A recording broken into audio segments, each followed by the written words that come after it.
Kai ba dan ƙarya ba? Kaga abin da ƙarya ja maka yi. Kuma kana ji? Ka wanke motar ta fita fes na faɗa maka.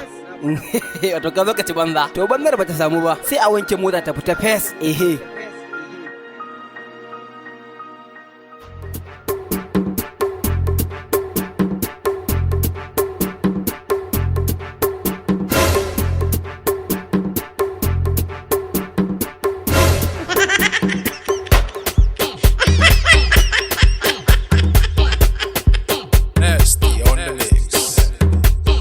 Kun san me? A'a.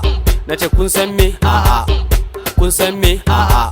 Nace kun san me? Sai ka faɗa mana. Nasti na gani yanzu. Za mu je mu gidan Shamsu a jikin wani kofar gida. Yana wanke mota wallahi wannan ne shaida.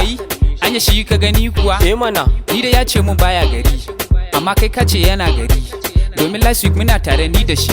Har ya bani kyautan ma 100,000. Zai iya baka 100,000 saboda ka yi alfahari.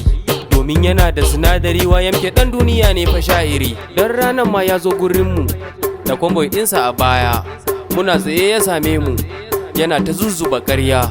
Ya ce mana zai je shi fa London, daga nan kuma zai wuce America. Za su yi mitin da Bulgate a London. Barack Obama wai ya kira shi. Tabbas ka san shi.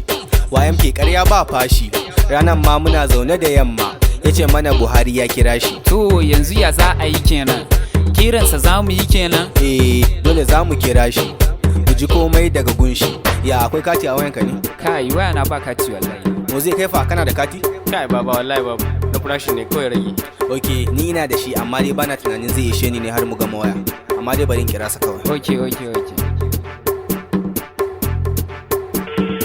Yawwa ya shiga amma ku shiru kar kowa ya magana. Hello, Mr. YMK. Ya ne to MDK.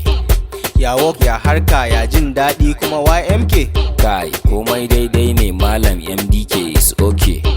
Daman na dawo ne garin mu tun jiya Gombe. Na so ma na kira ka tun jiya na bari sai yau ya ne. Ayya komai daidai ne fa amma kuma bana gari fa. Domin ina Abuja daga nan kuma zan wuce America. Saboda jirgina ne ya dille. Da na jima a can ma na ce guy za mu yi mitin da Bulgate da Barack Obama, akwai abun da za su fi. Ka bari in na dawo zan kira ka. Shikenan ba komai Allah ya saka. Kai ka duba yaron nan wallahi in ƙarya ta mutu sai ya ta kaba. Da ido na gaishe na wanke mota fa amma ka ji abin da yaron ne yake fada kutusi. A'a dakata kai fa kace ka gansa mu ba mu gan shi ba, amma tun da ya ce zai kira ni sai mu tsaya, idan ya kira ni sai mu san taya za mu gane gaskiyar lamarin. Shikenan maganar da kai yayi daidai, yanzu kawai mu jira kiran nashi. Kai yaran na akwai abun da so kulla. Tun da ka gari sun kira ni ba haka nan banza ba. Duk yanda aka yi mu zai ne je ya gaya musu cewa ya gani. Amma babu damuwa na san me zan yi. Hello? Silaboy kana ina?